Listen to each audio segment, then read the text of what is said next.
He is a Bassmaster Classic Qualifier. He is a Bassmaster Elite Series champion, but he lives a very different life. You see, when he's not in the Bassmaster Elite Series, he's practicing law. So you can imagine this week's show has some very different conversations.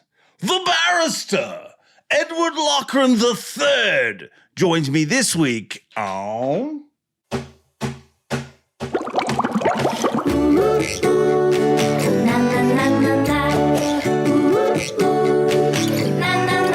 I'm Bob Cobb from the Bassmaster. Welcome to Mercer. Welcome one, welcome all, friends, family, freeloaders, fishing freaks, and of course you, my humpers. Happy hump day to all of you, and welcome into the Awkwardly Honest Fishing Podcast that goes by my last name, which is Mercer. This is the 219th edition of the Mercer Podcast, and I hope wherever you're watching or listening from that life is treating you well. It is a wonderful time of year. Yesterday was Canada Day in Canada. So happy Canada Day to all our fine Canadian listeners. And this week is Independence Day, July 4th in the United States of America. So a big week, whatever side of the border you are on. So I hope you all enjoy your festivities. And both holidays involve a little time off and a lot of fireworks. So watch your digits. I mean, fireworks give us all a lot of things. But one of the things they taketh is fingers. So be safe out there, people, because fingers are important in life.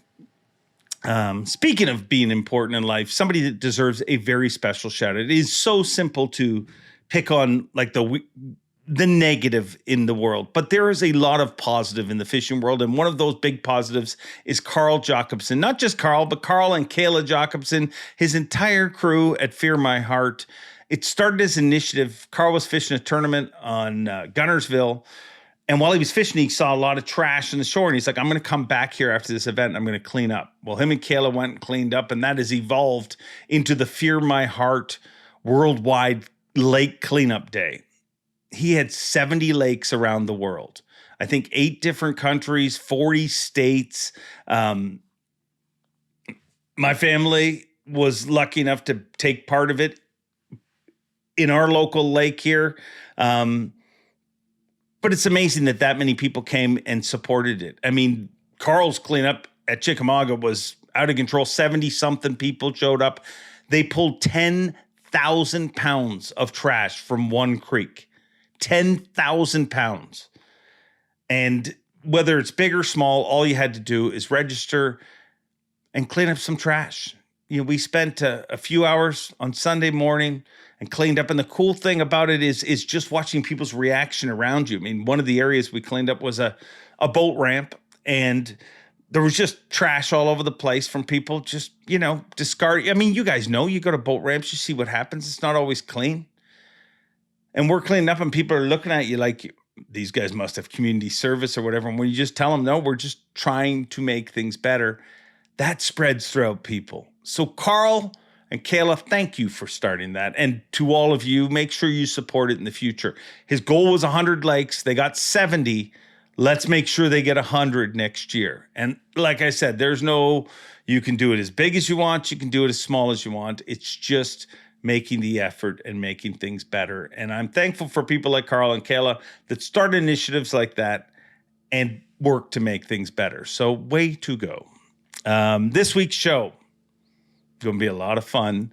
A really cool guest, somebody who I've been wanting to get on here for a long time, and just scheduling. He won an elite last year, and a lot of times we get the guys on after they win, but unfortunately it was a back-to-back. It was also the end of the season angler of the year, and it just never got Ed on. But we got Ed Loughran here this week, and I think Ed Loughran is a very unique case. Well, I know he's a very unique case in the Elite Series, and the fact that when he's not in the Elite Series, he's a lawyer. I mean, he leaves Sunday and gets back home and is practicing law on Monday. I mean, he's a full-time lawyer that fits the Elite Series in on the side. And so we talk about a lot of unique things throughout this discussion. But one of the most amazing things about Ed Loughran is this isn't a new dream for him to chase the elites. This is a dream that started in him when he was a young man, and he chased it. And guess what? It didn't work out. He stepped away. He became a lawyer, had a family, and then chased back after that dream. And it is always hard to chase your dreams, but maybe even harder to go back after something when you're established, when people assume you just to be living your life and not chasing dreams. So I think it's an amazing story. I think he is an amazing human with an amazing perspective. And I hope you agree. Without further ado, let's jump into it with the barrister, Edward Loughran III. Ed Loughran, I am happy we are finally doing this. Generally, I have guys on after they win an elite. You won an elite that was in between our Angler of the Year race, a back-to-back event, and I'm glad we're finally getting to do this, but you also are a busy guy. You're the only guy I've ever went to book, and you said, well, I got 130 court cases today. Yeah. Is that a real number? That's a real number. I had 130 cases today, and I have that sort of 5 or 6 times a month as part of my job. We have a high volume client, and so we file about 130 cases 4, 5, 6 times a month. And I've had dockets similar to that over the past 20 years. So I've probably had 150,000 cases, I guess, in 20 years of being an attorney. So, so what kind of, I've never asked you this, but what kind of law, do you have like a specialty, or is it what kind of law would you practice? Yeah, it's civil litigation, but it's mostly a collections practice. So I represent everything from, like today, a toll road. I actually represent a toll road for toll violators who go through and don't pay attention to the notices and don't do anything. And 2 years later, if it gets to us, it gets to us. But most people take care of things right away. But that's what today's was. But I represent hospitals, doctors, landlords, air conditioning companies, plumbing companies that don't get paid, all kinds of different people who don't get paid. So it's really just contract disputes. And, it's not like there's a whole lot of questions about whether they owe the money very often. So it's not too bad. So if anyone's wondering where the name The Barrister came from, now you know. I never asked you before I started calling you that. I never said, hey, how would you like to be the barrister? What did you think the first time you heard me say that? I thought that no one is going to know what that is. and they still don't, because, a barrister is an attorney and it's a Canadian and English term, I believe. And so we don't have a tremendous number of British people that are fishing the Elite Series or that follow the Elite Series. We have an increasing number of Canadians, obviously, growing like an infection and beating me every tournament. But so, yeah, I thought it was great. I mean, I like you, grew up watching wrestling and stuff. So there were always these names and personalities. So I thought it was cool. Yeah. And that's probably more where it came from, to be honest. I've never heard anyone in Canada use the term barrister, but I know in England and I don't know, it just, it had a lot of wrestling. Edward Loughran III, the barrister. Totally. It's a rough name for a bass fisherman. It's a rough name for anybody, but it's what I got. Well, you speak of those Canadians, and you beat one and beat them by a freaking ounce. 1 ounce. So, and there's a picture out there of when you announced it, which seemed like it took forever when we were on stage. Yeah. And you can see, I was very happy, but you can also tell I was shocked because I didn't think that I had it. I knew I was very, very, very close because I'm pretty good with my weights, but that's a cool picture. And, Chris, I consider him a friend. I think if I called him right now, he'd probably pick up. And, he did okay the next week. So he was all right. He'll survive. He might, if he sticks with it, he might do okay in this industry. It looks like it. So. It looks like it. He's a very different career than yours, though. You've been, I don't think Chris has ever, and I don't want to use the word struggle because I wouldn't say you've struggled. You've always fished at a very high level.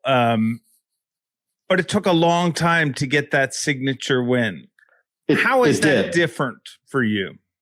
For me, it's a lot different. I mean, I started fishing tournaments literally in 1984. I was 13 years old. And over time, like most people do, I started out as a co-angler, fished Redmans, which are now the BFLs, fished Federation stuff, and started doing better and better and worked my way up. But then in my early to mid 20s, I kind of blew out of bass fishing. You know, I tried to make what was then the top 150s or top 100s.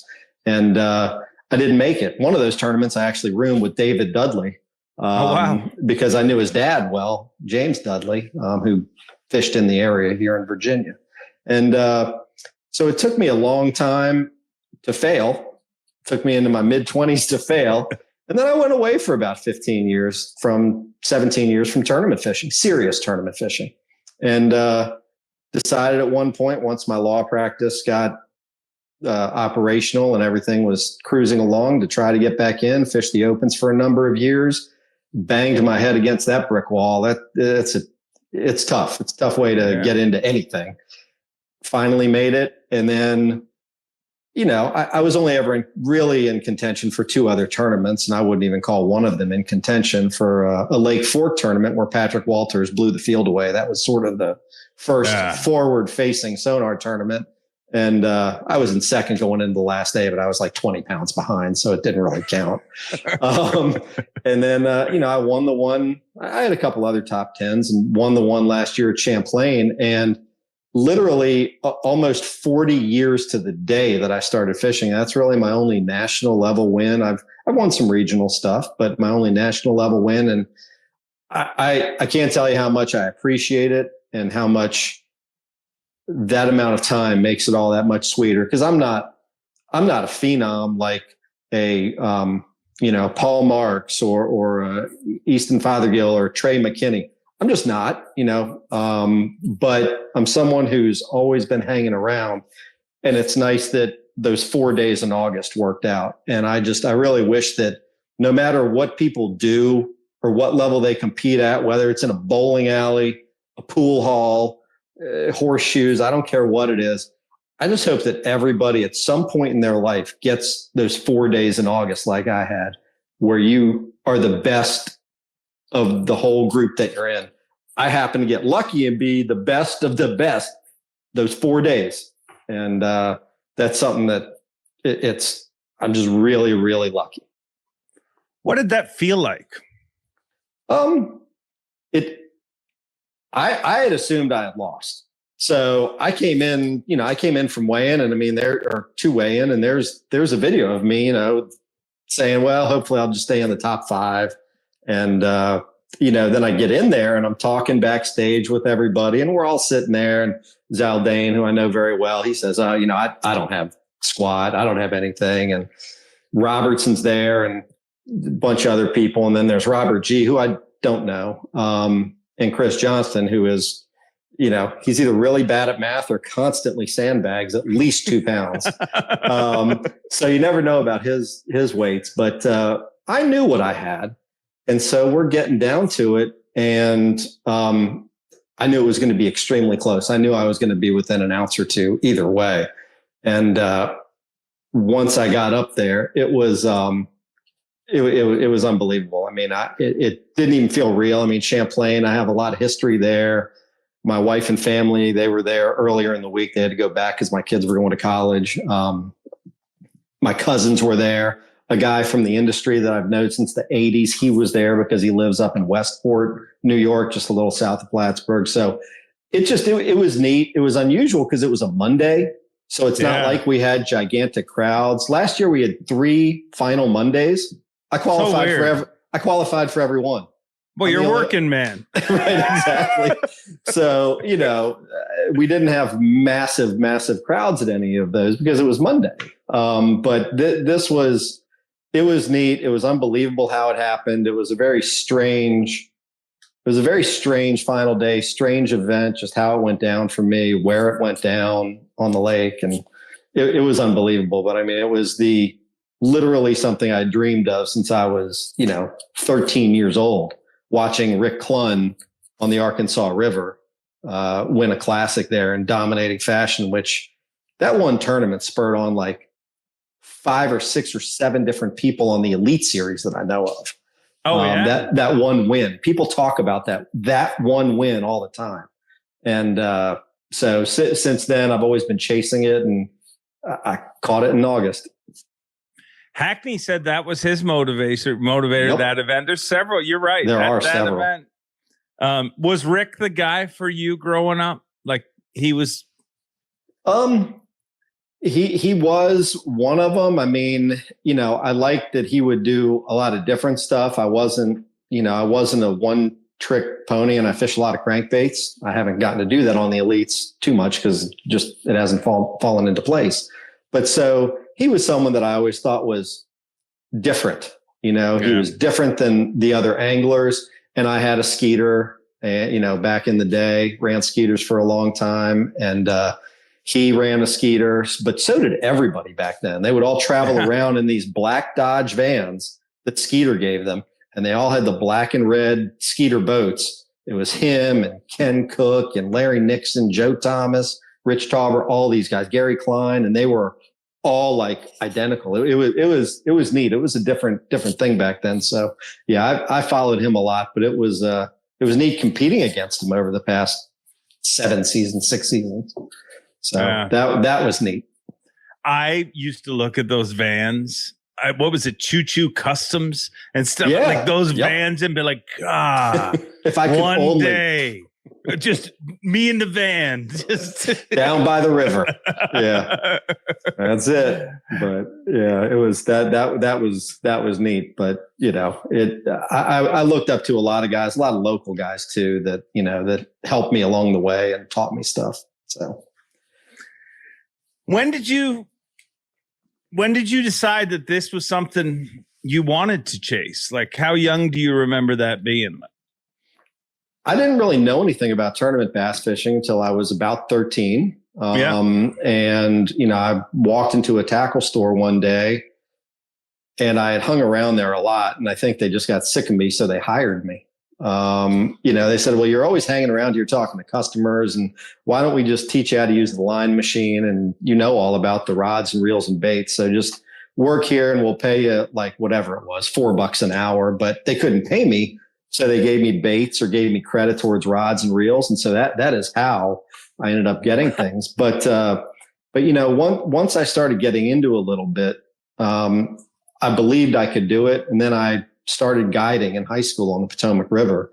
And by the time I was a freshman in college, and I picked my college, naturally the one that was closest to the Potomac River, that was my criteria for choosing a college. But once I started doing that, I was making a good living by the time I was 19 as a guide and tournament fishing. And I had a little lure company where I was selling maybe 8,000 or 10,000 baits a year at its apex. And so I was making a living by the time I was 19, 20, 21. And I quit. I thought I could, you asked when, and I can tell you when it was. I had tried to make the All-American. That was my goal, was to make the All-American through the Red Man, which are now the BFLs.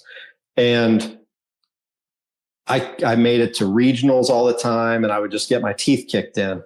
And eventually there was a regional that was going to be on Bugs Island Lake, and I know the place fairly well. So I traveled the Northeast to try to qualify, and I did. And so I went down and I made the All-American through that. It was in 1992, and it was in Muskogee, Oklahoma, which was just, I drove through it on the way to 10 Killer, where we were just a few weeks ago. And I fished that tournament. I was 21 years old. I was the youngest guy at that point to ever qualify for it. And I got 5th. And I was in the same oxbow as Clark Wendelin, who won that tournament, and that launched his career. And so at that point I said, you know what? I can do this. And so I took that money and I went, and there had been some hubbub on the Potomac about needing a captain's license to be a guide. And so I took my money that I won from the All-American, went and hung out in Nags Head, which is on the Outer Banks, North Carolina, for a summer, stayed at a friend's house from college, and studied for my captain's exam. And drove down to New Orleans, took the test down there because at that time you could take the test in New Orleans for your captain's license and walk out with it the same day. It wasn't like a big hassle, delayed process. So I did that. That took about, 3 days total, but I stayed there for about 2 weeks. New Orleans is a fun place. Don't remember much of it, but it was cool. And then when I went back to college, at that point, I really had, my heart was no longer in college. I had my captain's license, had a little business with my guide business, my lure company, doing well in tournaments. And so I said, I'm going to go ahead and, quit college and focus on this. And that's what I did. And I did that for several years, blew out of it, got my teeth kicked in, went back, finished college, went on to work at a big Wall Street firm trading stocks, then became a lawyer, and then said, hey, I want to get back to fishing. So wow. That's a summary of 25 years of one's life. Yeah. The reason I kind of giggled a few times during that is not the lawyer thing or the college thing, but your early life so similar. Like I started working at a tackle store when I was 13, and I remember I applied for the job, and I remember Roger Parter hired me, and he said, "So you want to work at a tackle store?" And I'm like, "No, not really, but I want to fish tournaments. I want to be a pro angler, and I think this will let me meet the right people." And he that's why he hired me, and I started on the line machine. Put the line on people's reels backwards. We remember the line clinics were a big thing back in the day. Oh, you come get line for a penny or whatever it was. A penny a yard or whatever it was. Did you ever blow up anybody's graphite spinning reel? Oh yeah. Their spool, because if you spooled it on too tight, it would blow it up and it would destroy the spool. So, and it was like a Mitchell 300 or whatever. For whatever reason, you had to put the line on backwards on those. And if you didn't know that, you just filled Buddy's reel, and then he would go fishing, and they blow up and go backwards. Yep, they came back not happy. I did all that, and I did engraving on trophies there, and did all kinds of stuff in that store. It was a great experience, and that's how I got into tournament fishing. And some of the guys that I met in that store are friends to this day. So I fish with them to this day, and that literally was 1984. Wow. So yeah, Fishing's been a common song line through my entire life. Today's high-tech fishing world can be a real pain in the neck, especially if you're running the wrong mount. Beatdown Outdoors, they bring the graph to you. And they support this podcast and care enough about you to make this a short ad read. Check out Beatdown Outdoors. Now back to the show. I don't think, like with the youth invasion, the amount of young anglers, I also think they don't get to experience what you experienced or what I experienced, like standing out just by being young. Like there's so many young anglers you see now. And I don't mean the guys in the elites. I mean, go to an event and the kids that are helping back. I mean, they're all tournament anglers. Yeah. I would assume you were no different than me, where you were different. Like it was. I was way different. Little Ed. That's young that's it. And when I started fishing the Redmans, there was pretty much nobody else in those when I was 16 and 17. Oddly enough, in my particular region, I fished against Randy Howell. So he started coming up at that point because his family owned Howell's Lunker Lodge on Lake Gaston, which was part of the division where I fished in the Piedmont division. So Randy was there, and then Chris Daves, Woo's son, he was there. And so you look around the country, there weren't that many. There were hardly any, frankly, of our age. And they're all a hair younger than me. But then there were the three of us, in that exact area. So that was a little unusual. But yeah, I stuck out like a sore thumb, and it was a lot different back then. I mean, there was no such thing as high school fishing. There was no such thing as scholarships or college bass teams or anything. It was different. There were no phones. There obviously, as everyone knows, I mean, there were paper maps, and where we lived, there were flashers and, eventually paper graphs, the X16s or 51s or whatever they were. So things have changed a lot. And that's another thing. I feel really lucky to have seen it all progress to the awesome state where it is today of the technology. It's truly unbelievable. You say the awesome state where it is now, but there's many people from that time who, don't look at it that way. I mean, how do you look at it different than so many? What I said was the awesome state of the technology. So what I mean by that is I find it absolutely incredible that I can sit there and look at a fish 100 feet out and make a cast with a drop shot or a minnow or whatever and watch how that fish is reacting. I probably can't see my bait at 100 feet, but by the time it gets to 60 or 70, I can see it. And that's just unbelievable to me. I think that, cartoon characters, growing up, I always used to love Aquaman because he could sit there and swim around, and I always would think it'd be cool to be able to see fish. I loved aquariums. Now we can kind of see that. And I think that that is awesome technology. I think a nuclear bomb is awesome technology too, but it, might not be great if it's not used in a proper judicious manner, and it could have far-reaching consequences. So, I think that we just need to not lose touch with what probably got you and probably got me into this, which I remember being 5 years old, sitting with my grandparents, just with a little orange and yellow bobber waiting for it to go down. I didn't know if there was a fish looking at it. I didn't know if there was heck, I can tell now if there's a 1 pounder or a 3 pounder looking at it. I can tell if it's a walleye or a bass. You didn't know it before. So some of the mystery and mystique has been removed by it. Same thing with Google Earth. I mean, there is no more, man, I wonder if I can make it across that flat. I wonder if there's any water in that creek. I just go on Google Earth, look back a couple of years. Oh yeah, there's a hole there. I'll be able to get back there and make it back. You go with no fear. That's not how it used to be. So, some of the mystery and mystique, like with so many things in this world, have been removed by technology, but it certainly makes it more efficient for the person using it. And it makes it more interesting. It brings in different skill sets. People look at me and they're always like, oh, you must be one of those old guys that doesn't like forward facing. I said, no, absolutely not. I love it. And I'm very good mechanically at it. It's from my video game playing in the 80s. I mean, I'm good at distance, direction, and everything. I may not be so good as most of these younger guys at determining whether those fish are going to bite or they're not right now and you need to come back in a couple hours to see if they're set up right.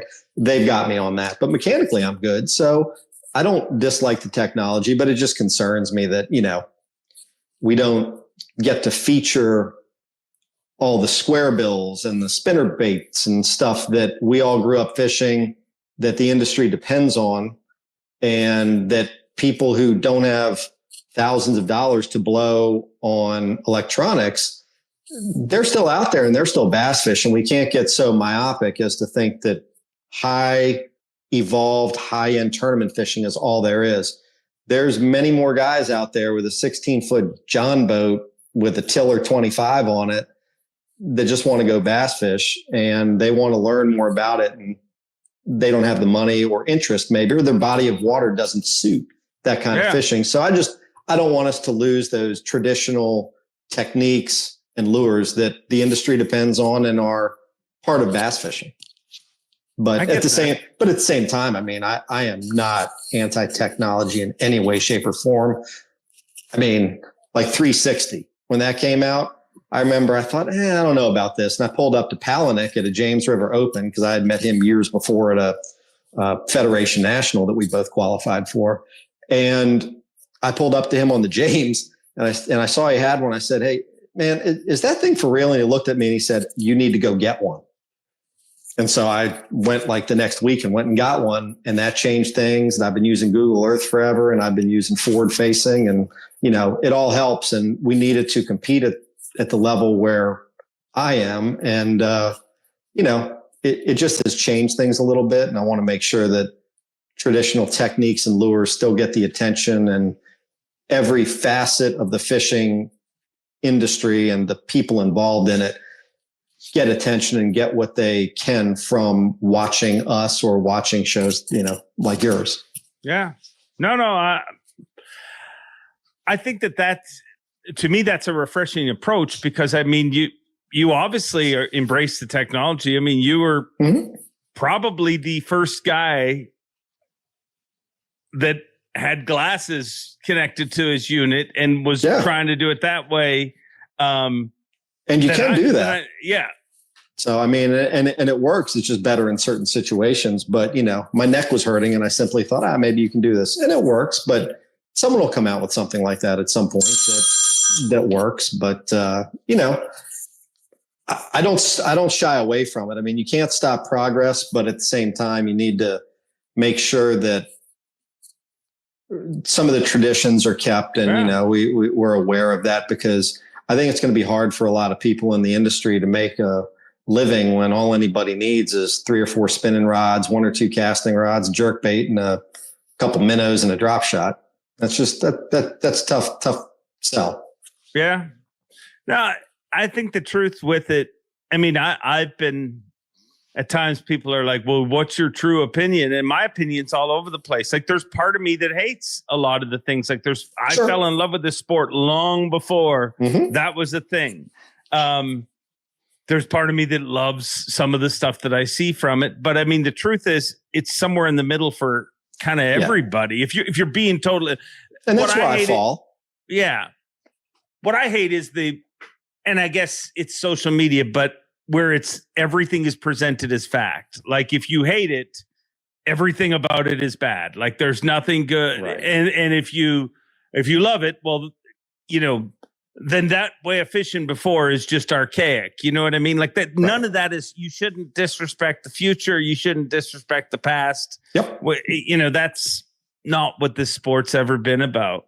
True. I'm still stuck because you kind of equated that forward-facing sonar to a nuclear bomb. But somebody will grab that. Oh, I'm sure they will. And I'll probably get in trouble and I'll probably get fired from Garmin. But I mean, it's a situation where, I mean, any technology. I mean, you could say a gun. I mean, right. It can be used for good purposes or bad purposes, fun purposes, sporting purposes. But, I think a balance is the important part. And I, in no way, shape or form, think that forward facing should be banned. I'm a really black and white guy. Usually this is one of the few things where I think, a middle ground is necessary, because I think that you will see the sport continue to contract. And I think that you will see a much lower participation if the people who can't afford the technology are not paid attention to, and the people who are in the swamps of Louisiana who don't care about throwing some fuzzy looking dice thing in 40 feet of water, you got to pay attention to everybody in the whole industry. It's a big country. It's a big fishing community.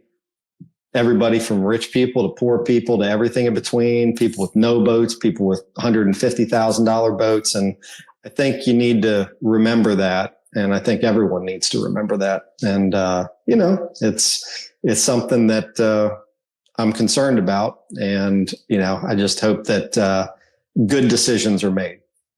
If you were able to make the decision, what would your decision be? My decision would be to split the season, half the season with it, half without. It would be a situation where, I mean, there are little tweaks here and there. I don't think that it's fair to BASS to say, okay, well, you do it through where you put tournaments or the time of year. That limits them as to who they can negotiate with for where they're going to have tournaments. And I've heard people say, well, okay, but we should make it random which 5 tournaments are with or 4 tournaments are without. We should make it random. I don't want to go to St. Clair without a forward facing anymore. I mean, I've been there without a forward facing and the weights were a lot lower. And so I think somewhere like that, you kind of got to have a forward facing, but then on Lake Fork or something, I mean, it almost doesn't matter. You'd have a good tournament either way. So I think that someone who is people who are very experienced anglers, fishermen, tournament fishermen, highly accomplished tournament fishermen who've been doing it a long time, should say, you know, well, here, these are the events that we should make it. These are the events we should make it not usable. And there are other little tweaks. I mean, maybe you could use it in every practice, but one way or the other, if you did that, I don't know why any electronics companies would be frustrated by that, because every boat's going to have one on it. And, you know, but if you just flat out ban it, I mean, that's ignoring a facet of angling. And, you know, I mean, does that mean you would say, you know, let's ban this other new thing, or this, you know, when chatterbaits came out, that was the greatest thing since sliced bread. Well, that's too effective. Ban that. I mean, you know, I don't like banning things necessarily. So I think a hybrid season would probably make the most sense. And, you know, but it's a tough choice. It's a very tough choice. And my fear is, and there's been stuff out there online that I've seen about, you know, a vote that was taken, and, you know, I think it was that more people wanted to ban it than not. And I think that, frankly, is in reaction, and this could have all been fixed 2 years ago. I mean, there were a lot of people after 2023 that said, hey, something needs to be done now. Nothing was done. And then for 2024, minimal changes were done, you know, that were nibbling around the edges. They were just smoke and mirrors. And I think that the reaction that you have now of maybe people saying, well, I think it should just be banned, like anglers. I mean, a lot of anglers have said that. I think that's a reaction to poor leadership and not having any vision, or not asking the right people for opinions. And I think that's a big problem. Ultimately, as a fan of the sport, I want the Angler of the Year. I want to know, just like this, I've used the equation of the smallmouth. I mean, you had people who would, Patrick Walters. I mean, you can't put him in that group anymore because he obviously weighed the most weight that's ever been weighed in a smallmouth event. But he put in the work. Like, he would fish down south and be in the top 10 for Angler of the Year every year. Then he'd go up north and crash and burn on the smallmouth events. Yep. And as much as I like Patrick, you don't deserve to win Angler of the Year if there's only a certain element of it that you can do. I think just something that allows, at the end of the year, you're like, well, that person caught him every single way. I agree. 1,000,000%. One of the things that you did in your life that stands out to me as very different and even more impressive than a 20-year-old, you know, doing what you initially tried to do until you were 25, is the fact that you went back, the fact that you went and became successful in all terms of, you know, looking from the outside, financially successful. But it's almost harder, I would assume, to go and chase that again. Like, the whole time when you were working, was that in your head that I'm going to do this again? Or like, how did you get there? It really wasn't. I mean, I had basically written it off, you know, for a number of years. And it's one of those things that you, in your life, I mean, if you don't do certain things, or certain questions aren't answered by a certain age, I mean, it just didn't happen. Fishing is fortunately one of those things that is not necessarily true. So when I quit back in the mid 90s, you know, I moved on, and I fished, but I didn't fish tournaments, and I certainly didn't fish until probably the early 2010s. I didn't fish any even vaguely serious tournaments. And what I learned is it was kind of like riding a bike to some extent. But when I came to the realization that, you know, I wasn't the young guy anymore, you know, that's a harsh one. And I mean, I wrote on the eve of the one classic that I've qualified for.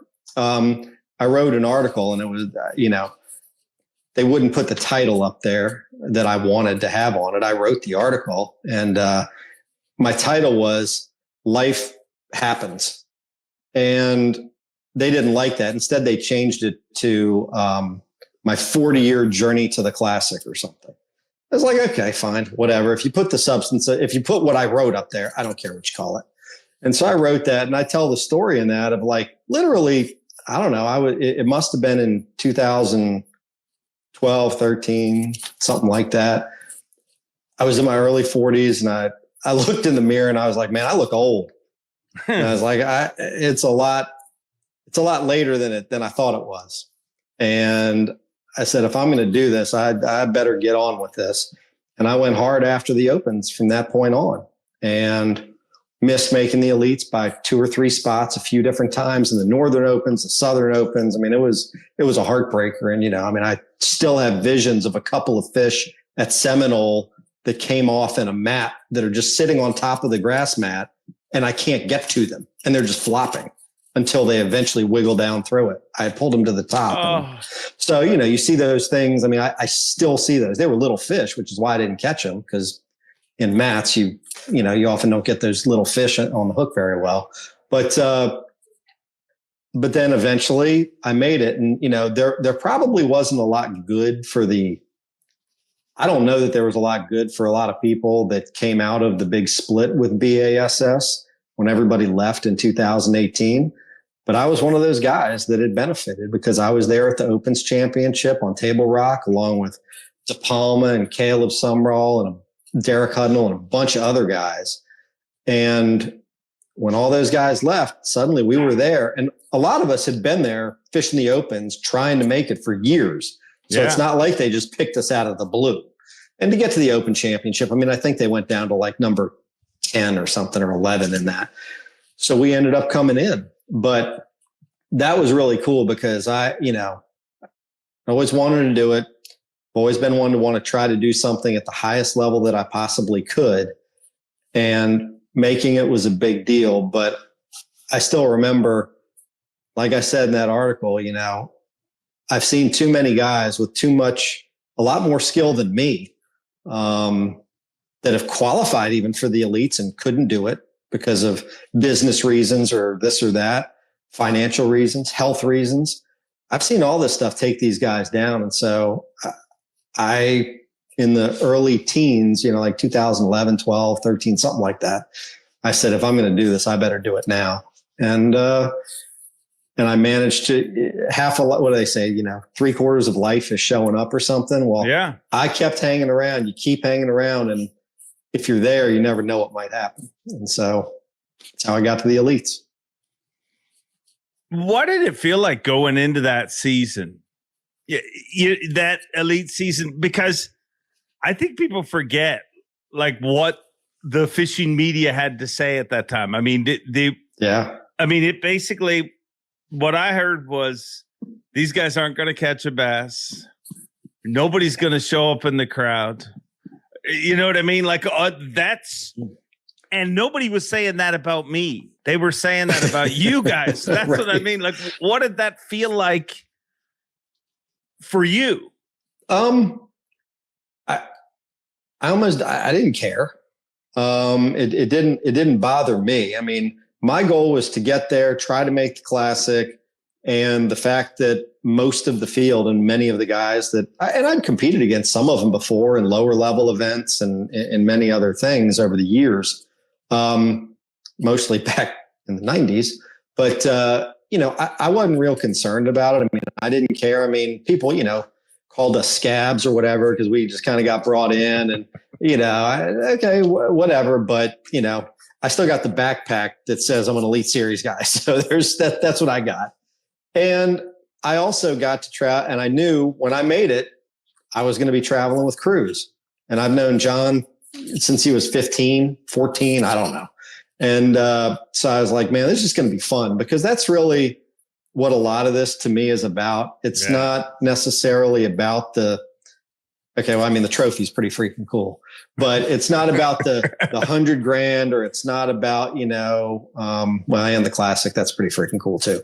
But it's not about just the fishing. It's about the people you meet, the things you see, the different places you see. I mean, I didn't know until I went to 10 Killer that there are tarantulas all over the place in Oklahoma. They're crawling on the road.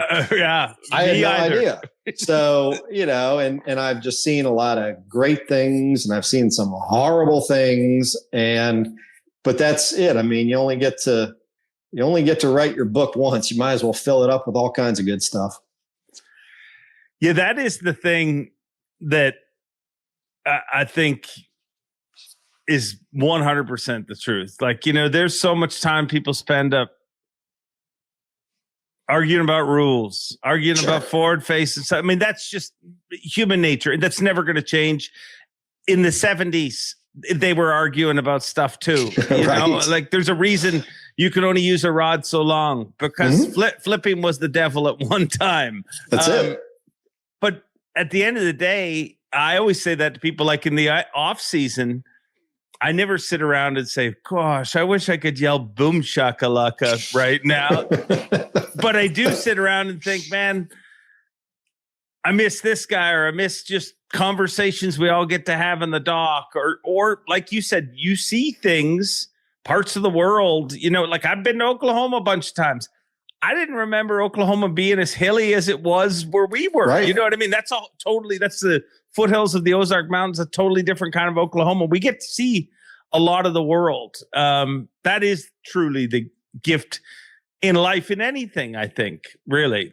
Yeah, that really is. And just the experiences that I've had with, traveling with crews for all these years and getting to know Chris Zaldane well, and Derek Hudnall, who, is not fishing the Elite Series this year, and Schmidt, who grew up around me, but I really didn't know him. He was, 10, 15 years younger than me. But that's been cool, and just different crazy stuff, just going out to bars at the Classic and, getting to meet other incredible people through fishing, I've gotten through Lee Livesey and some other people to, go to Whiskey Myers concerts, like backstage. Who gets to do this stuff? And Aaron Lewis, and, I get to say hi to Rick Clunn back when he was still fishing and talk to him if I want. It's just, that's what it's about. And,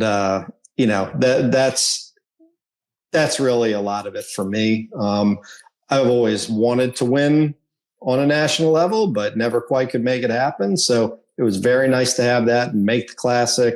But when I look back, a lot of the things are going to be just those little funny moments at some restaurant at Toledo Bend with Schmidt and Cruz, Yeah. So that's those are the things that you can't put a price on. I look at Elite Series anglers and they look at your double life, and I think for many people they're like, yeah, he's a lawyer. I don't get it. I don't like. They can't even realize what do your lawyer friends think of your Elite Series life? Well, fishing has always been part of my life since I was a little kid. No one in my family fished. My dad wasn't really around, but my grandparents, they didn't know anything about fishing. My mom knew nothing about fishing. I just gravitated towards it because I was kind of good at it. I'd go out on a party boat and I'd catch fish when other people didn't, and everybody's using the same baits or in the same thing. So I always just kind of gravitated towards it. But so I've always been fisherman ed, and a lot of my friends who are attorneys, my bosses, I think to a great extent, they live vicariously through me, because it's rare that you get to do something that seems fun most of the time. And especially to people on the outside, it seems fun all the time, and it is, I enjoy it and I love it, but it's so far beyond what most people think. By the time you're out of law school and you're in your late 20s or something, your life very often is not wonderful. And, a lot of people in any job, they just get up, go to their job and come back, and maybe they do this or that on the weekend. And, they always had dreams, and it kind of goes back to that life happens thing. A lot of people that I know, they had these dreams of being this or doing that, and they don't get to live it out. And so I think most people, unless they're bitter, crappy, angry people, are pretty happy when they see somebody that gets to go out and makes their life work, and their family and their wife and kids allow them to make their life work, and their bosses. When it all works together, I think people appreciate that, and they think it's pretty cool. And so, I mean, I was asked today by, one of the clerks in court and the judge, "You going fishing this weekend?" So, it's definitely different, but I'm an anomaly, and I always have been. So, and I'm fine with it. Avco not only makes incredible outdoor clothing, but they care about anglers with their 10% pledge. Avco and the Shed family donate at least 10% of the company's profits to conservation and making fishing better. Now back to the show. How do you keep, I mean, me and you have talked over the years several times about like what you're going home to. Like, I mean, I got to get back to court because I got 130 cases. How do you not hit a brick wall? Like, how do you not just get totally exhausted? I mean, a lot of what I do, fortunately, we can schedule way ahead of time. So I know when the dates are. We can play around with them, to make sure that they are arranged around times that I know that I can make it. And the staff at my office, they do a lot of the preparation to get it all ready. So, I don't know what it's like being a race car driver, because being a fisherman is certainly not like this. But, some Formula One race car driver, I don't know if they just drive up in their Ferrari, smoke a cigarette, crush it out on the ground, put their helmet on and get in there and just drive, because everyone else is taking care of everything. But they're the expert. They're the talent. So, I mean, like, I don't know. That's kind of what I feel like sometimes, because I know the small area of law that I practice. I know it backwards and forwards. I know it extremely well. I've been doing it a long time. So they just tee everything up, and it makes it a lot easier. But that process makes it easier for the courts. The judges know that my law firms, which, I don't own the law firm, I just work there, but that our firm, our stuff's together, that I'm going to be there on time, ready to go, on point. All the documents are going to be in a row. And so once you get a mechanized process is very important in anything you do, I think. Once you get that down, and, it's not terrible, but, there are times when, I've had to change plans and drop my boat here, drop my boat there, fly home, for a week, and then turn around and come back. I did that with 10 Killer, and in between the Sabine and 10 Killer, I had to do that because for like 2 weeks downtime. I'm not driving from Texas to Virginia and then turn around going to Oklahoma. So I left my boat at Zaldane's and flew back and forth, and it worked out. So it's not easy, but people around me support me in that, and they don't give me a bunch of grief. So that makes it easy. If you hadn't have gone back and chased this, would you still have this itch? Or do you think you would have just joined a golf club and been a lawyer? No, I think I would have still had this. That was the problem. It wasn't going anywhere. And I didn't want to be one of those guys, because you got to remember, all the guys that I grew up with fishing back in the 80s and 90s, they were all painters, HVAC guys, plumbers. Did have one guy that was a CIA guy. He was kind of interesting. Really? But he was the CIA and a tournament angler. Oh yeah. Yeah. He was a pretty well-known guy here in Virginia. He's since passed away, but yeah, he would disappear for a couple of months and then come back, and you knew you just didn't ask him where he was. So, but and it came out in his obituary that he had worked for the CIA, but we all knew it. So, wow. But so, all these guys, they were all, I was 15, 16, 17, and they were all 40. So I had watched a lot of these guys, especially the really good ones. And life always happened to those guys that were a lot better than me. And I sometimes bitter people come up to you at gas stations and everything. They say, "Oh man, we got a guy around here. He'd kick your butt. He'd do this. He'd do that. He should be out there."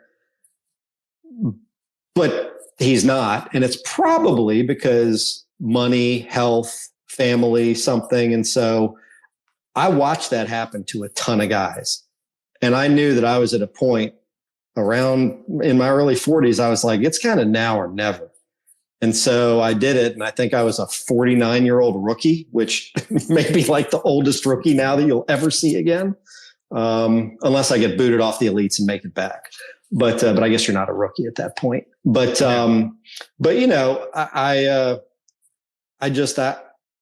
a lot of those guys, I watched them and they had regrets, and they always thought, I could have done this. You know, I could have been a contender. Well, I didn't want to leave anything on the table, and I wanted to do everything I could to make it. And that's why I fished 2 divisions several years in the opens, you know, back when it was 3 divisions, I guess. And, you know, made a serious effort at it. So I didn't want to look back, because yes, I would have had that itch and it would have always been in my mind, but now it's not, because I've done every single thing that I thought I might be able to do. Never thought I could win AOY, but I thought I could make the classic, and I thought I could, you know, win a tournament. Well, I mean, and I think this is true for almost everybody in this industry. I don't think fishing for many of us is something that you choose. It's what you have to do. You know, like in my household, Sarah will tell me to go fishing like at times because I needed, you know, you need to go. That's my release. Yes. I don't think it's an option. You're right. But it's so easy to fall into life and be like, because I mean, if I think it was hard when you're younger to do it, well, it's even crazier when you've got you've got all this stuff around you, and you know, do you think that taught your family a good lesson watching you do that? I hope it did, because I mean, you know, obviously I can't dunk a basketball, or, you know, I'm not going to be president or something, but I mean, I think that people can do you can do anything you want, short of being a 5'8" guy trying to dunk a basketball, or at least me. So I think you can do anything you want. I like to, hopefully people around me, my 2 kids and other people, you know, see that, and they take from that the adaptability, because they came when they were younger. I made 6 Federation Nationals in a row. The TBF side, that side, not BASS. And they came to several of those. So we traveled there, and, you know, they were pulled up on stage and they came into the stadium and stuff. I made the last day. And so, I mean, we got to travel some, which was cool. And I see, and have seen in the past, mainly people like Steve Kennedy and Bill Lowen and Palaniuk now, and some of the other guys and Joachimson bringing their families around. I think that's really cool. And it definitely is a different upbringing. Not saying that we did that. We did not. I mean, you know, but they would come with me to a tournament, and it would be a fun thing. And I, knock on wood, usually did well. Anytime they show up, I do well. They've been to 2 tournaments in the Elite Series. I won 1, and then the Classic, you know, I did pretty well. In the 1 Classic I fished. So I guess they should have come to more tournaments, but you know, so they've seen a lot because of it. And, you know, hopefully that also, I know, got them out of their little Richmond enclave that they grew up in. And so I think they've seen a lot more than some of their contemporaries that they grew up in. So I hope they got some from it. I know they had some fun along the way. They also got to see their dad, their spouse, chase a dream. And I don't think that, I often think about it like there's a lot of people who live life without that, or ever, you know what I mean? That's literally a dream. Like the only way they can think of it is to close their eyes, but whether you achieve it or don't achieve it, whether you had have won last August or not, sure, you've still won by chasing. Like you're not in your office thinking, gee, I should have, could have, would have, which is rare in today's world, I would say. It is rare. And that's something that I feel very lucky, because, you know, I've always had that dream and that drive also, but sometimes you got to temper it, and sometimes you got to lay back for a while. And the problem is, a lot of times when you lay back and let off it for a little while, it just goes away. It just slips away. And getting back to something like that, you know, you may say someday I'll do it, but a lot of times those some days don't ever happen. And I've seen it happen with a lot of people and in different things, not fishing necessarily, but many different things. And you never know when it's going to be over. So you might as well chase it. But at the same time, I mean, it's not for the faint of heart.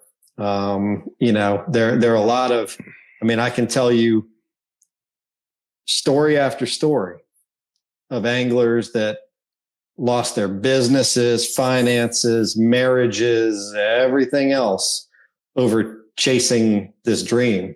People that are so bitter they can't even look at all the trophies they won. Yeah. And so it's not for the faint of heart. And but you only live once, so you might as well, make it count. Because if you do it right, once is enough. Is there any way to change that? I do think that going to no entry fees in the elites, while I believe BASS hit the target, they weren't anywhere near the bullseye the way that they executed it. I think that's evidenced by how it was altered after that.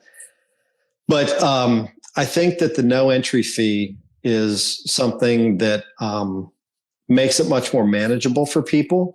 You're not going, you can sustain not doing well for 3 or 4 years in the current entry fee environment versus before. No one could, almost nobody could withstand 3 or 4 bad years before, unless you had incredible sponsors. But, this is a whole other avenue that would be a whole other 2 shows to discuss. But, the industry is changing. A lot of younger people coming into it. They don't need as much, so they're willing to work for less. And, industry may be shrinking a little bit. So I think deals are getting a little tighter. I know they have, because a lot of people send me contracts to look at on the Elite Series and other trails when they get contracts. And so I see how things have changed. And so I think that the entry fees is a tremendous, tremendous step in the right direction. And again, it was on target, but nowhere close to the bullseye of how it was executed.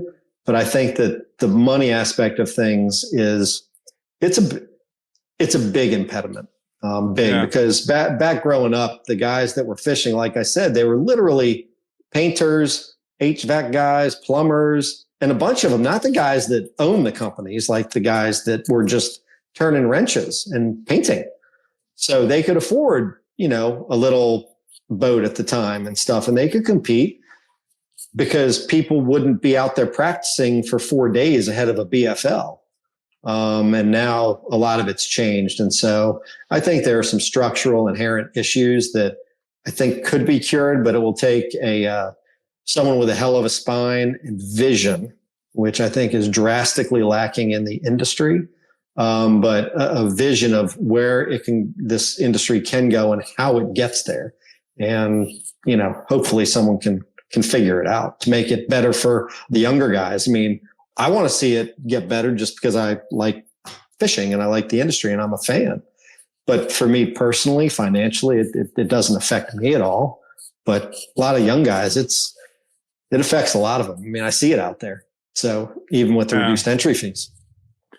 Yeah, that I've always said that's the most unfair thing. When people like to compare it to other sports, whether it's golf or whatever, and there's no comparison because, baseball. You can't get, because even if you're making league minimum and you're a pitcher, the guy you're pitching to that's making $20 million a year and you're making league minimum, you're not thinking about money when you throw that ball. Because you're still making league minimum, you're still making more money than than most of the people you went to school with, right? In most situations, so you're 100%. You're not. But in this sport, gosh, it's hard to compete against somebody who is literally a millionaire from this sport, and you don't know how you're going to put gas in to get home from this event. Like it's difficult. It's not fair. World's not fair. So figure out a way around it. And for me, my way around it, because I saw it in the early 90s, my way around it was quit, go make as much money as you can, and hope that you can get back to it one day. And so, It was a different way to skin a cat. But now on the upside, I mean, like now with social media and everything, if you can somehow figure out how to get the eyeballs and be a compelling character, if you want to make a living in the fishing industry, you don't have to fish tournaments. But I'm seeing a much bigger separation in tournament angling versus making a living in the fishing industry. I could have stayed making a perfectly decent living guiding in the mid-Atlantic states, running my little lure company. I mean, I could have made a perfectly fine living. But we all have that many of us have that competitive edge, and we want to compete against the best. The problem is it now takes, my boat probably retails for 120. Yeah. My truck probably retails for 60, 65. All the equipment. There is such a gigantic barrier to entry. I don't know. That's something that you can't get around it. And, with baseball, I don't know how much a bat and a ball and a glove costs, but it isn't that much. And I don't know about a whole set of clubs. $2 or $3 grand probably for the nicest, most custom set of clubs. And then go to you go to a public golf course or get some lessons. You could do that for 10 years and it would be vastly cheaper probably than 1 year of tournament bass fishing at a high level with the premium equipment. So that's an issue. So it's hard, but there is something cool to driving around the country, chasing little green fish, having a chance to win 100 grand. You can't get away from it. Do tournament mornings, do you still get as excited on tournament? Like, what does a tournament morning feel like for you? I don't. I really don't. I'm interested very often, to get to my first spot. If someone's on it, what am I going to do?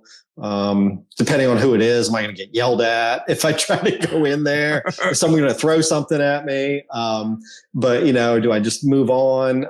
And then it's fun, the puzzle of it. And, knowing that on any given day, you have a chance to be the best. That's the one neat thing about this is, with golf, everybody's locked into this course. Everybody's playing the same holes. Everybody plays from the same tees. In this, you pull out of the ramp at 10 Killer where we just came back from, you can take a left, you can take a right. It's up to you. It's free country. You can go anywhere you want.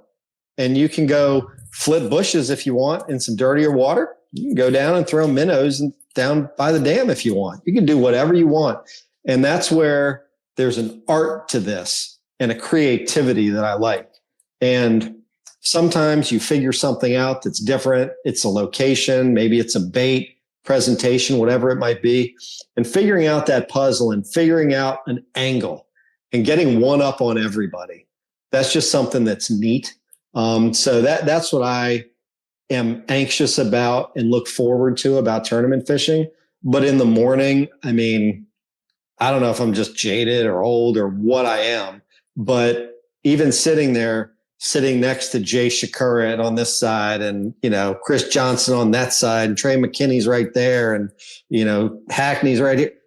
I don't get freaked out by that because I know that I've beat every single one of them before. And so I could do it again, despite the fact that I am in court the week before. But what I really get fired up about is trying to figure it out and the excitement of getting that fish out of a bush at 10 Killer that you incorrectly think is going to get you into the top 50. And just that's what I find very interesting. But I really don't get nervous. I was even only nervous at Champlain for probably about 15 or maybe 30 seconds. And that was when at the end, it was Chris Johnson. I think Robert G had gone, then Chris Johnson, but like Matt Robertson was still hanging around. And he was telling me, man, you got this. You better put your bag down in the water, bring every ounce of water up there that you can. And Palahniuk's behind me. He literally said, run your little lawyer legs up there as quick as you can and put the bag up there, and and so because he's always back there filming stuff, and so I did everything they said, and I ran up there, and I was nervous for that little period of time because I knew how close it was going to be. But that really is about the only time I can think that I was really had butterflies or was nervous on the Elite Series. I don't know. I mean, maybe it's because I'm in court, and if I do something really inappropriate or wrong, I mean, I guess I could be held in contempt and they could put me in jail. No one's probably putting me in jail and on the water. So, what do I really have to worry about? I mean, it's fishing. So. Yeah.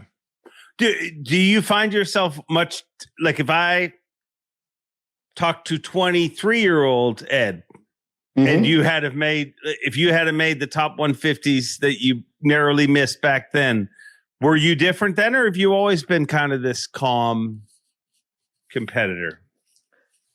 I wouldn't say I'm calm, but I would say that back then I definitely was more animated on the water, and I was not in as comfortable a spot as I am today. But you don't see me out there on the water screaming or mugging for the camera or falling down on my deck if I lose a fish or something. You just won't ever see me doing that, because that's time that you can get another cast out and catch another fish. I mean, I go through my process. I catch a fish, weigh it, put it in the live well, keep going back. And even my wife gets, she gets frustrated sometimes watching other people who are collapsing on the deck and screaming and hooting and hollering. And I said, look, it's just different people. And she's like, they're wasting time. They need to shut up and go catch another fish. So, but 23-year-old me was more animated. The very first tournament that I ever fit, they were the invitationals back then. Yeah. Now they're the opens, but the invitationals, just like the opens, a lot of top tier pros fished them. And the first one that year was on the Potomac, where I grew up. I said, well, this is it.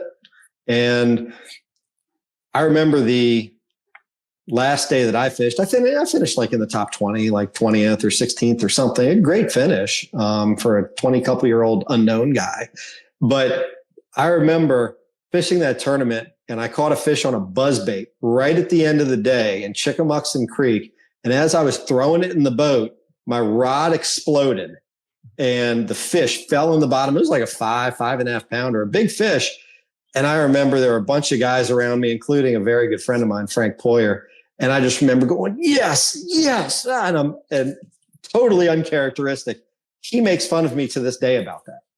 So, because it was so out of character for me, because I mean, I just don't, that's just not me. I mean, everybody's different. But so at 23, I was a little bit different, but now, I mean, I really enjoy and am more motivated by figuring out the puzzle, doing something a little different. And like almost every time that I do well, and almost most wins that people have, they're usually doing something different. Yeah. And, last year I made the 3 top 10s, including that one win.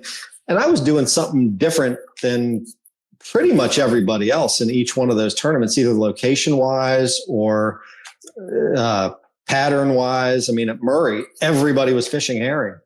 I caught one fish fishing herring, but so I like figuring out the puzzle, figuring out something a little different, getting an angle that works that other people don't find. But like this year, it hadn't worked. So, I've run a Yamaha outboard for over 30 years. It has got me home safe each and every time. If you enjoy this podcast, remember, Yamaha supports it and they care enough about you to make this ad read very short. Now back to the show. But I got a couple left. Yeah, and you got a couple that I think you can do well on. I can. I mean, I've done well on St. Clair. I've fished it a lot, and the Mississippi River, it should be good for me. So I'm looking forward to getting back up there too. So when you look at fishing, what has fishing given your life?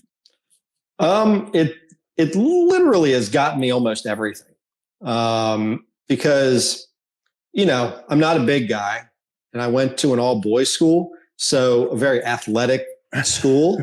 And so I wasn't until I got into wrestling in high school, where your size didn't really matter. And I did decently at that.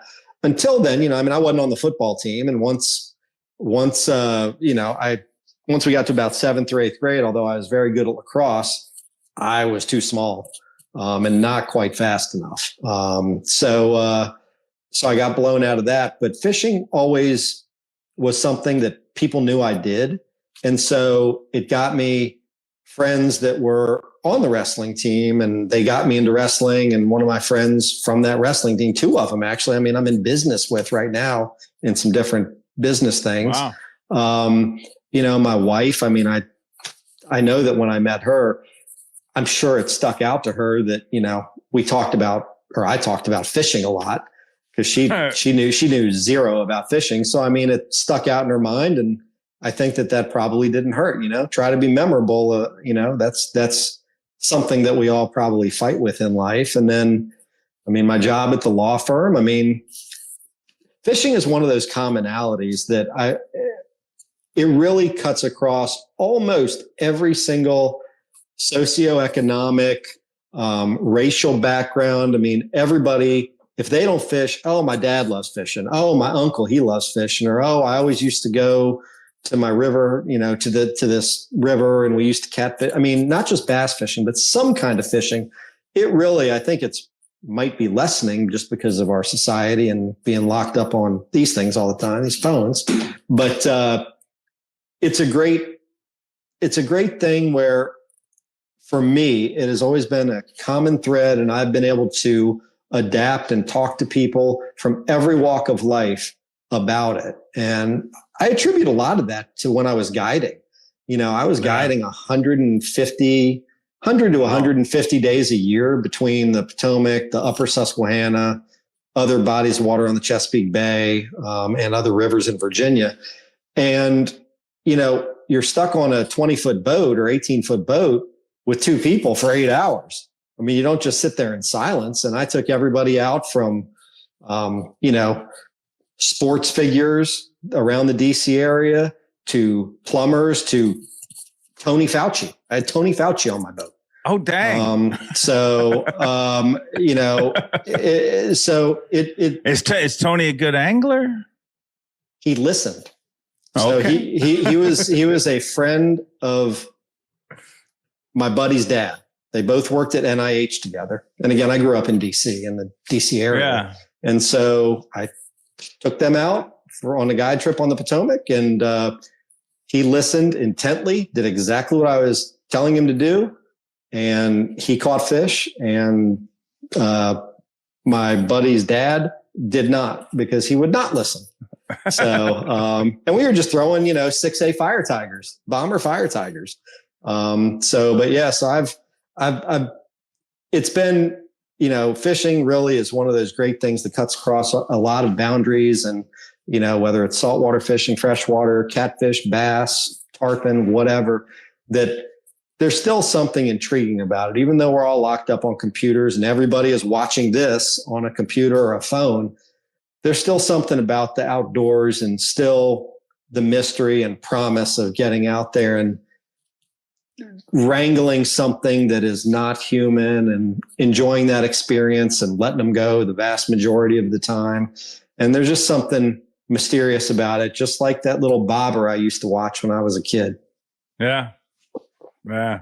It's a puzzle with no answer. No definite. And I would say it's like the Rubik's Cube, but it's got unlimited moves and unlimited colors. And and just when you think you figured it out, I've got it. Ugh. You're like, oh, they just screwed me again. That's what it is. It is humbling. It is a humbling sport. And, after last year, I couldn't fish all the tournaments last year because I had a kidney stone issue. Yeah. And I had to come home and scheduled for surgery and everything. But I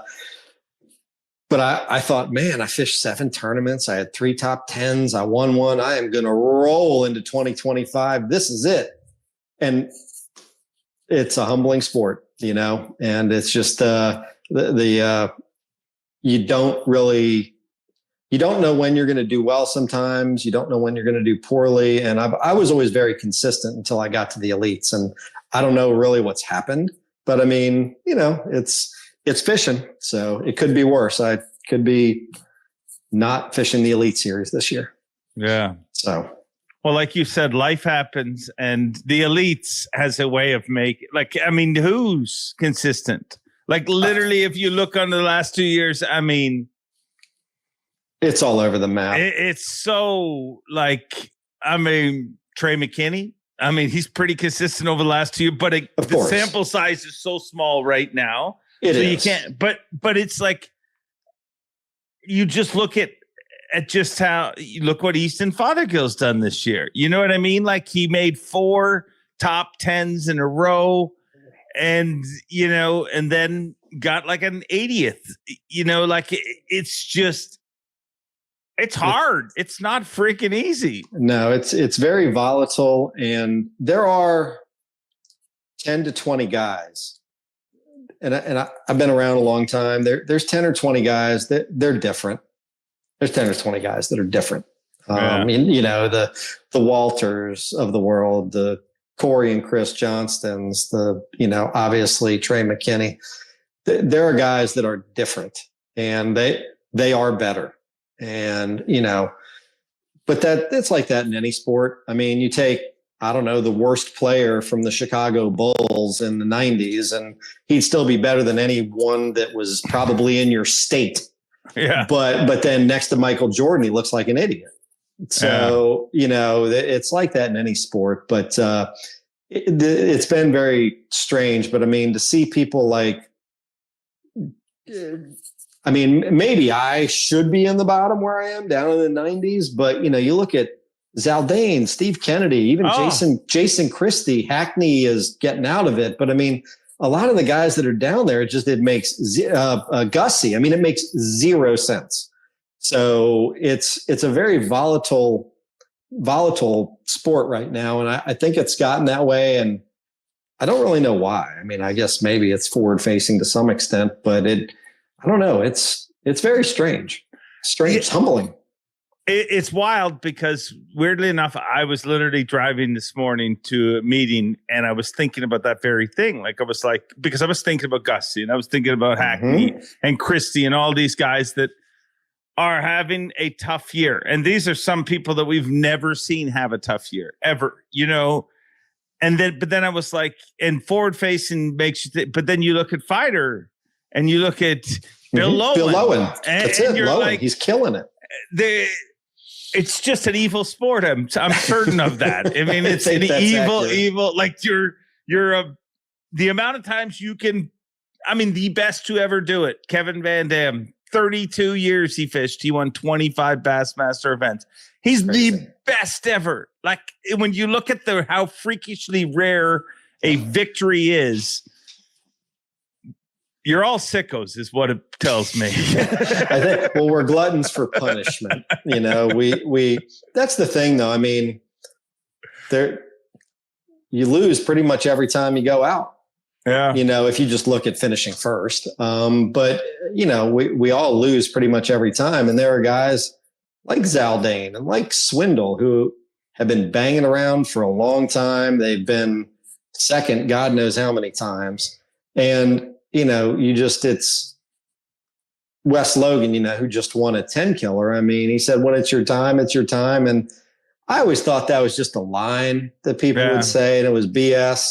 I experienced it last year. I mean, for me to have it turn out the way it did in that whole tournament was just very, it was my time. And there's like nothing I could do to screw it up. The fishing gods were not going to let me lose it.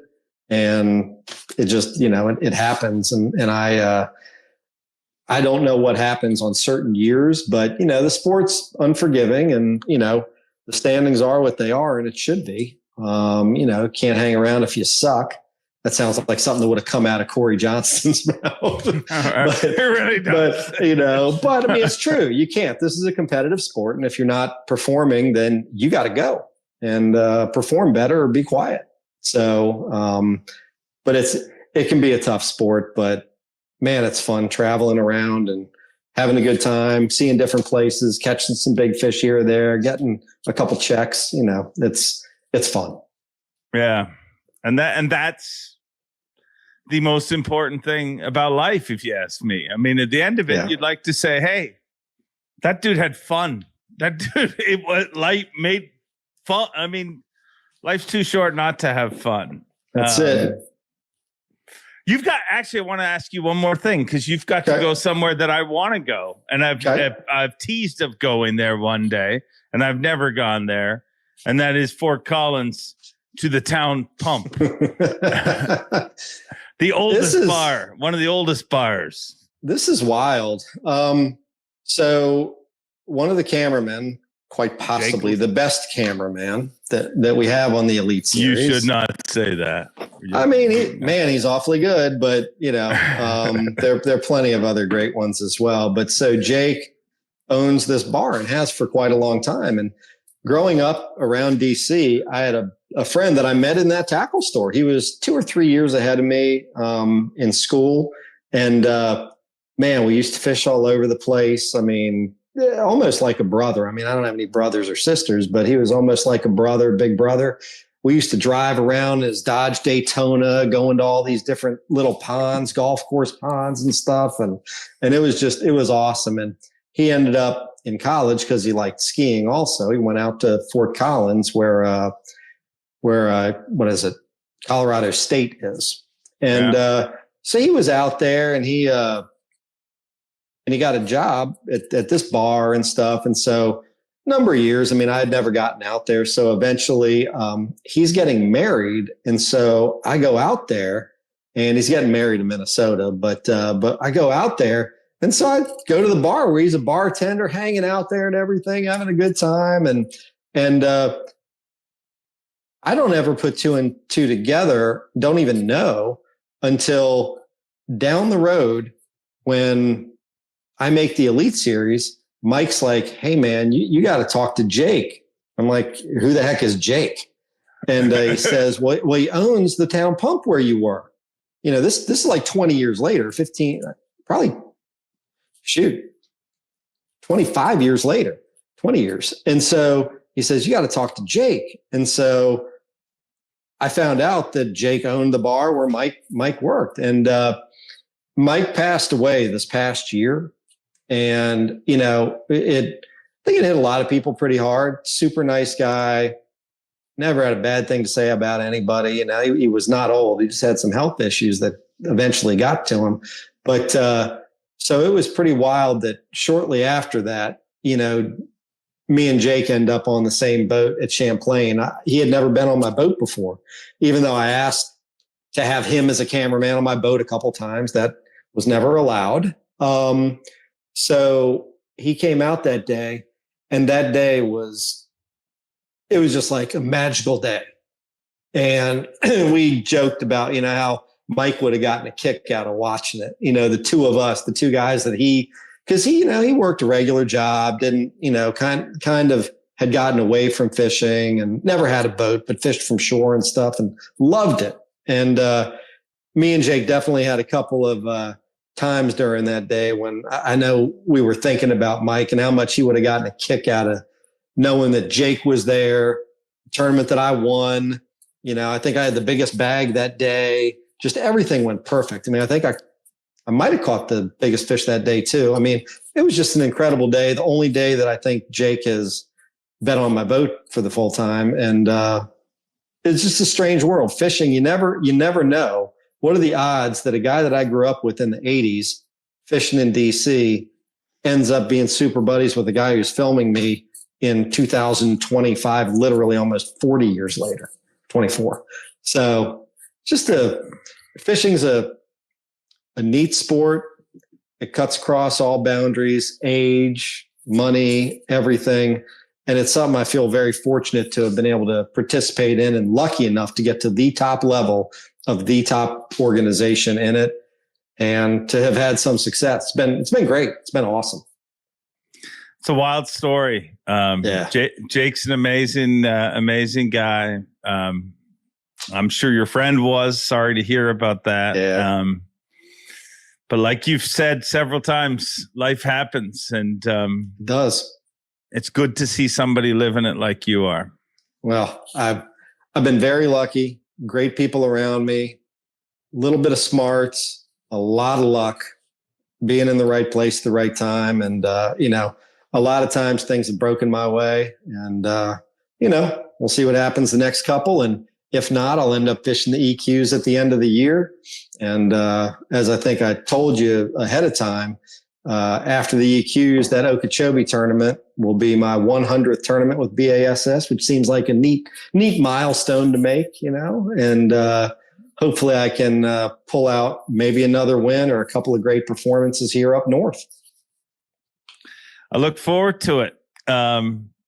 I said at the beginning that I regretted this taking so long. I mean, we have talked about it, and it just I try to get everybody on. I didn't get John Garrett on till a little while ago either, and I missed his win because it was back-to-backs, and it just how it works. But now I regret not having you on sooner, Ed. Thank you for the great conversation.